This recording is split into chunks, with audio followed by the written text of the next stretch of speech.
Into R V. Left to right shunt है, definitely left to right shunt, मैं भूल गया आपको बताना। Tricuspid regurgitation, step up of the oxygen saturation at the level of RV between RA to RV, यानी RA से RV में जाते हुए। और ये स्टेप अप भी आपको पूछ सकते हैं कि कितना स्टेप अप होना चाहिए। मेरा ख्याल है, अब मुझे थोड़ा जेहन से नहीं उतर गया है, जो बड़े खाने हैं, बड़े चैम्बर्स हैं, जैसे आरवी है, उसमें स्टेप अप जो है वो हमें थोड़ा स्टेप अप भी काफी होता है, यानी 5 का स्टेप अप भी काफी होता है। और जो आर ए के लेवल पे, एट्रियम लेवल पे जो है ना वो 7 जो है ना ऑक्सीजन सैचुरेशन 7% का चाहिए होता है। बहरहाल आगे चलते हैं। सिस्टोलिक जेट वेलोसिटी 4 मीटर पर सेकेंड। इसका मतलब है कि सिस्टोलिक पीजी यानी सिस्टोलिक जेट वेलोसिटी, यानी सिस्टली के दौरान अगर जेट वेलोसिटी 4 है तो इसका मतलब है उनका प्रेशर ग्रेडियंट कितना होना चाहिए, 4v²। बर्नौलीज इक्वेशन लगाया 4v², तो 4v² का मतलब 4 × 4² यानी कि 64।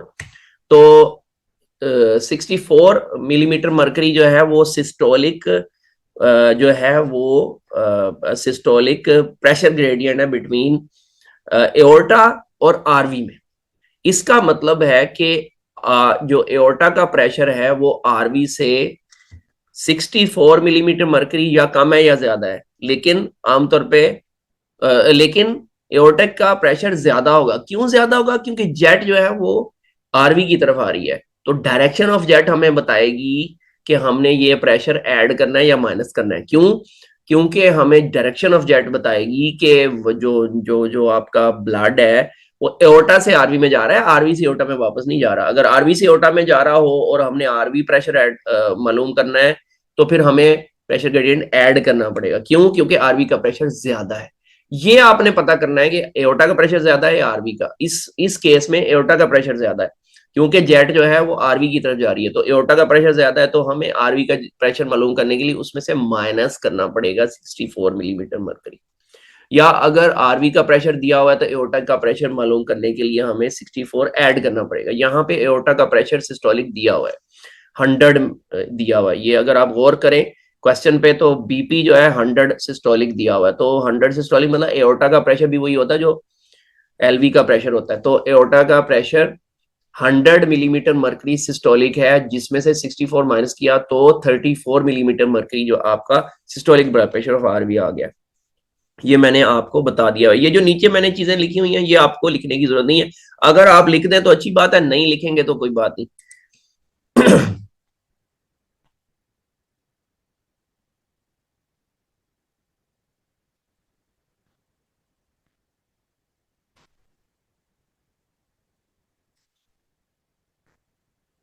जी, तो चलते हैं आंसर की तरफ। Name the view.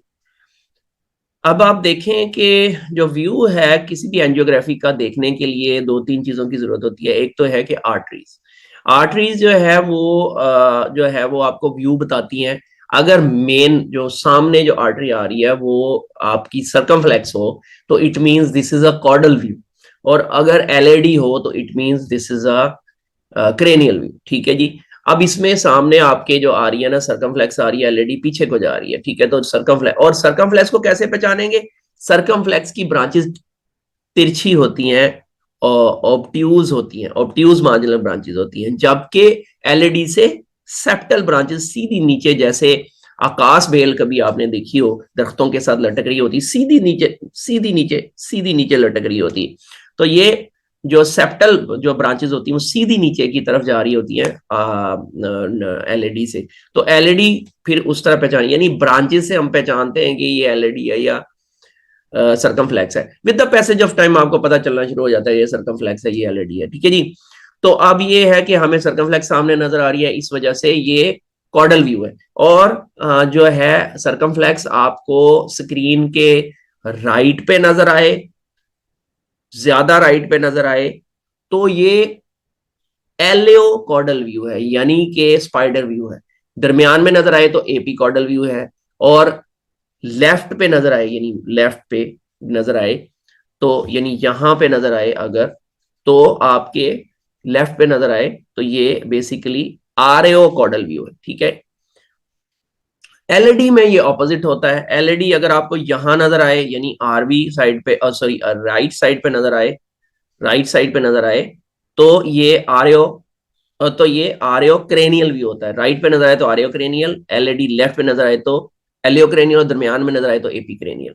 ठीक है जी, तो ये मैंने आपको व्यूज बता दिए। अब आपको कभी कभार एग्जामिनर पूछ लेता है कि जी व्यूज अगर आपने नहीं भी आपको आर्टरी नजर आ रही तो कैसे नजर आएंगे। तो अगर आपको आर्टरी नजर नहीं आ रही और आपने व्यूज अंदाजा लगाना है, तो जो बहुत बड़ा डायफ्राम दरमियान में आएगा इसमें नहीं आ रहा, ऐसे करके बड़ा सा डायफ्राम दरमियान में नजर आए तो वो क्रेनियल व्यूज है। ठीक है, और अगर डायफ्राम छोटा सा नीचे नजर, अगर ना नजर आए जैसे ये नहीं नजर आ रहा, तो ये कॉर्डल व्यूज हैं।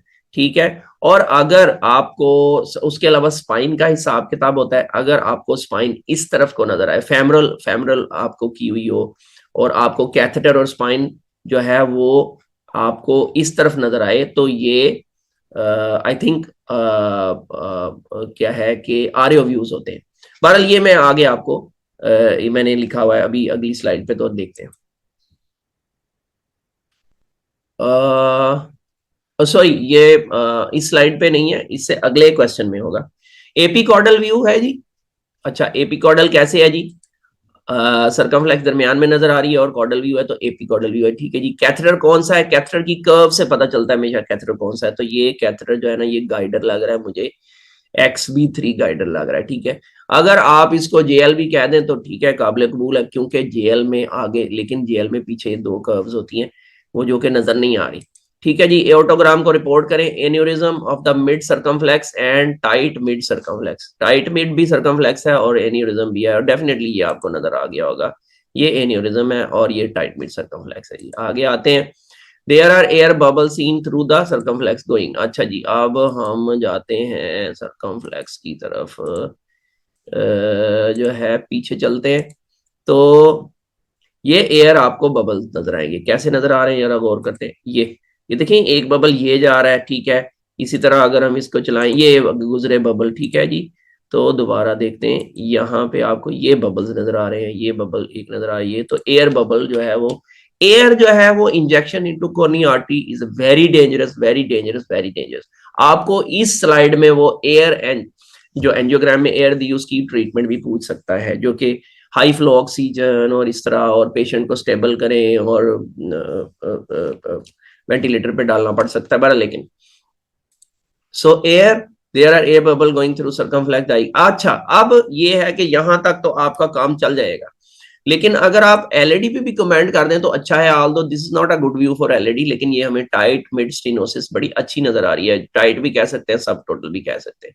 पूरी एलईडी हमें इसमें नजर नहीं आएगी, डिस्टल स्पेशली नजर नहीं आएगा। तो tight mid LED stenosis view not appropriate for the comment about the LED. Air injection during angiogram, ये इसकी डायग्नोसिस है। आगे आते हैं। What is the prominent finding? Most probable cause. What would you do? Is there any role of agrastat? What is Jobert stent?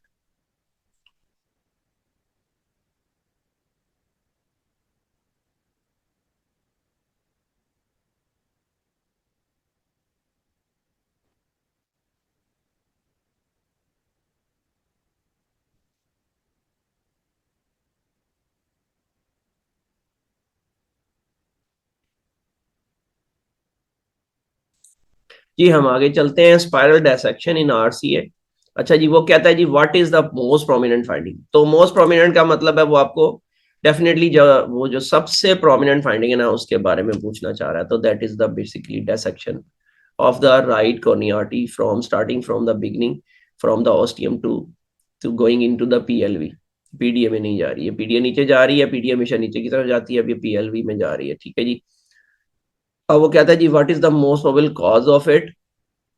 ठीक है जी, most probable cause क्या हो सकती है जी इसकी? ठीक है, तो मोस्ट प्रोबेबल कॉज हमारी जो है जी वो इसकी डायसेक्शन है, कैथेटर इंड्यूस। क्यों? अब इसके दो वजूहात है कि क्यों। नंबर वन के ये कैथेटर से राइज हो रही है। ठीक है, नंबर टू के जो वायर वाली डायसेक्शन होती है वो वायर के साथ साथ जाती है, और ये पीएलवी में जा रही है, उल्टा ऑपोजिट जा रही है। और नंबर थ्री के आमतौर पे वायर की डायसेक्शन वायर से शुरू होती है, या टोटल ओक्लूजन को जब आप खोल रहे होते हैं तो वायर से शुरू होती है, पीछे की तरफ डायसेक्शन नहीं जा रही होती, ये कैथेटर तक जा रही है। तो ये मोस्ट पब्लिक कॉज इसकी जो है वो कैथेटर है. तो spiral dissection RC starting from ostium extending to PLV of the early bifurcating, early bifurcate कर रही है आरसी है. कैथेटर इंड्यूस्ड डिसेक्शन है जी, ठीक है. और क्यों catheter induced? As it is not following the wire, so wire is ruled out as a cause. Immediate sealing covering of the dissection, हम इमीडिएट इसकी ट्रीटमेंट पूछी है जी, वो हम इमीडिएट कवर करेंगे with the stent. And echo करेंगे for any perforation, although perforation जो है वो आपको नजर नहीं आ रही, परफोरेशन का स्पेलिंग जरा गलत हो गए, सीन हेयर इन एंजियोग्राम. जोमेट स्टेंट क्या है जी? पुराना स्टेंट है जोमेट, अब तो और भी कवर्ड स्टेंट आ गए हुए हैं, तो ये कवर्ड स्टेंट है, नीडेड इन द परफोरेशन. इस तरह के पेशेंट में नहीं चाहिए, ये वैसे ही क्वेश्चन पूछा गया जी. अगला,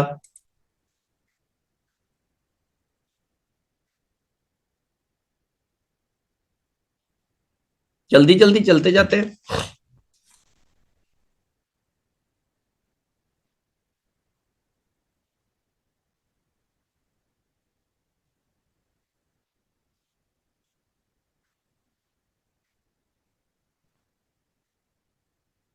जी, विच आर्टरी इज बीइंग इंटरवीन? तो ये जनाब नेक है आपकी, पेशेंट की, आपकी नहीं, पेशेंट की नेक है. और ये जो है जी, ये आपको सारा स्पाइन नजर आ रहा है, ये पेशेंट की नेक है. और नेक के में चूंकि ये उसने लेफ्ट साइड से किया हुआ है, आपको जो राइट साइड पे स्पाइन नजर आ रहा है, अगर स्पाइन आपको लेफ्ट साइड पे नजर आए तो फिर ये दूसरा व्यू होगा. ये हमारा, ये हम लेटरल व्यू कर रहे हैं, लेटरल साइड से नेक को देख रहे हैं, लेकिन किस साइड से देख रहे हैं? लेफ्ट साइड से. क्यों? क्योंकि आपका स्पाइन राइट साइड पे, अगर आपका स्पाइन लेफ्ट साइड पे होगा तो फिर हम राइट साइड से देख रहे होंगे. ठीक है जी. और ये आपकी दो कैरोटिड आर्टरीज, ये main left common carotid, sorry common carotid artery, और कॉमन कैरोटिड आर्टरी की दो ब्रांचेज है जी, और डेफिनेटली लेफ्ट लेफ्ट साइड की ही है, और लेफ्ट कॉमन कैरोटिड ही कहेंगे इसे, लेकिन कॉमन कैरोटिड की आगे दो ब्रांचेज हैं, इंटरनल कैरोटिड और एक्सटर्नल कैरोटिड. एक्सटर्नल कैरोटिड क्यों है जी? ये because they it has multiple branches, और multiple branches outside the skull. अभी स्कल के अंदर नहीं गई और पहले ही मल्टीपल ब्रांचेस है, तो ये एक्सटर्नल कैरोटिड आर्टरी है. और आमतौर पे ये चीज याद रखें कि आमतौर पे इंटरवीन जो है वो इंटरनल कैरोटिड आर्टरी ही की जाती है. ठीक है जी. तो इंटरनल कैरोटिड आर्टरी ये वाली है. अब आप इसमें अगर गौर करें तो इसमें आपको एक स्टेंट नजर आ रहा है. ठीक है जी. और ये अगर यहाँ पे गौर करें तो आपको ये एक ऐसे करके शिकंजा सा नजर आएगा, जो कि आपको यूं करके डिप्लॉय हुआ हुआ है, तो वो आपको नजर आएगा. उसके 3 डॉट्स नजर आएंगे. 2 डॉट्स जो होंगे वो उसके पाँव के होंगे, जो उसकी जैसे आप ट्राइपॉड होता है आपके कैमरे का, जो है वो जो डॉट्स डिजिटल वाले होंगे, वो जो डिजिटल डॉट्स होंगे वो उसको डिप्लॉय कर रहे होंगे. और ये जो है ना, अगला वाला पिछला वाला डॉट है ना, इसके थ्रू आप जो है ना इसको बंद भी कर सकते हैं, खोल भी सकते हैं. तो ये शीथ के अंदर ये जाता है, फिल्टर वायर होती है. फिल्टर वायर जो होती है डिजिटल प्रोटेक्शन डिवाइस होती है, फिल्टर वायर. ठीक है, इसको फिल्टर वायर भी कहते हैं, डिजिटल प्रोटेक्शन डिवाइस भी कहते हैं. डिजिटल प्रोटेक्शन क्यों कहते हैं? क्योंकि ये distal to the lesion deploy की जाती है, और जब यहाँ पे इंटरवेंशन की जाती है प्रॉक्सिमली, तो इसका जो डेब्री है, इसका जो टूट फूट का कूड़ा कूड़ा है, वो आगे ब्रेन में नहीं जाता, वरना वो सीवीए कर दे. तो digital protection, proximal protection devices भी यूज होती हैं, जिस तरह मोमा डिवाइस है, वो प्रॉक्सिमली यहाँ पे बंद कर देती हैं, प्रॉक्सिमली ब्लड के फ्लो को बंद कर देती हैं, और जो डेब्री है वो पीछे की तरफ गिरता है, बजाय आगे जाने के, आगे जाके ब्लॉक होने के पीछे गिरता है, और ब्लड जो है वो नहीं जा रहा होता, वो ब्लड को ब्लॉक करना पड़ता है प्रॉक्सिमल प्रोटेक्शन डिवाइसेस में. ठीक है जी.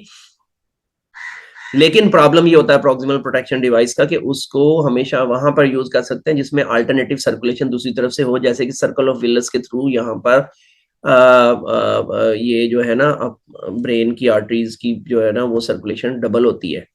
ठीक है ना, तो आपको सपोर्ट कर जाती है दूसरी तरफ की कैरोटिड आर्टरी. तो दूसरी तरफ की इंटरनल कैरोटिड आर्टरी जो है वो आपको और सर्कल ऑफ विलियस के थ्रू सपोर्ट कर जाती है. तो इस वजह से प्रॉक्सिमल प्रोटेक्शन डिवाइसेस यूज हो सकती हैं. तो हम प्रॉक्सिमल प्रोटेक्शन डिवाइसेस हमेशा वहां यूज करते हैं जहाँ पे दूसरी सर्कुलेशन हो. कॉर्नीज में आप यूज नहीं कर सकते, क्योंकि वो ब्लॉक करेंगे तो वो हार्ट उसी वक्त जो है ना वीटी चल जाएगा. तो एटलीस्ट 3 फाइंडिंग्स. तो ये है डिजिटल प्रोटेक्शन डिवाइस जो कि आपका फिल्टर वायर है, और उसके अलावा आपको स्टैंड नजर आ रहा है,